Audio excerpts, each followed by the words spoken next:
Bulldozer कार्रवाई को लेकर सुप्रीम कोर्ट ने दिशा निर्देश जारी किया है। सुप्रीम कोर्ट ने अपने फैसले में साफ कहा कि सिर्फ आरोप के आधार पर किसी के घर को नहीं तोड़ा जा सकता है। वहीं इसको लेकर हमारे संवाददाता गोपाल कृष्ण ने वकील अनस तनवीर से खास बातचीत की। बुलडोजर एक्शन को लेकर सुप्रीम कोर्ट का दिशा निर्देश, आखिर दिशा निर्देश क्या है, इस पर बातचीत करने के लिए हमारे साथ मौजूद हैं अनस तनवीर, जो याचिकाकर्ता के वकील हैं। जहांगीरपुरी में जो जूस का दुकान था उसके तरफ से इन्होंने फाइल किया था। क्या गाइडलाइन है, सबसे पहले मैं ये जानना चाहूंगा। देखिए, ऐतिहासिक है ये जजमेंट, मैं बार बार ये बात कह रहा हूँ।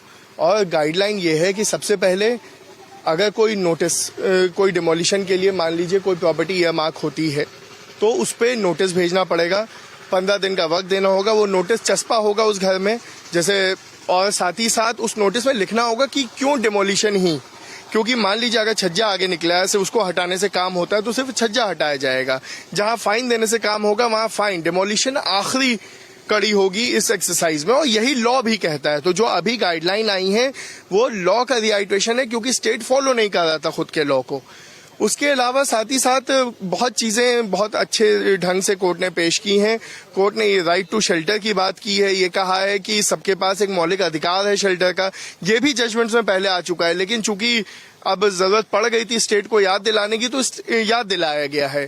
साथ ही साथ ये भी कहा गया है कि सिर्फ प्रॉपर्टी एक घर नहीं है, जिंदगी भर की लोगों की मेहनत है, लोगों की आकांक्षाएं, लोगों के सपने हैं, तो उसको इस आसानी से तोड़ना नहीं चाहिए, तोड़ नहीं दिया जाना चाहिए। क्या मुआवजे को लेकर के भी कोर्ट ने कुछ कहा है?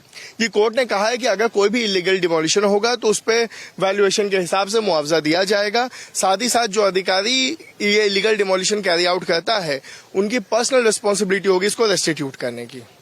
तो जो अधिकारी गलत तरीके से इस तरीके से बुलडोजर की कार्रवाई करते हैं तो फिर उनके खिलाफ आने वाले समय में कार्रवाई होगी। और वहीं मुआवजे को लेकर के भी सुप्रीम कोर्ट ने इस अपने दिशा निर्देश में चीजें स्पष्ट कर दी है। भारत एक्सप्रेस के लिए कैमरा पर्सन आलोक सक्सेना के साथ गोपाल कृष्ण।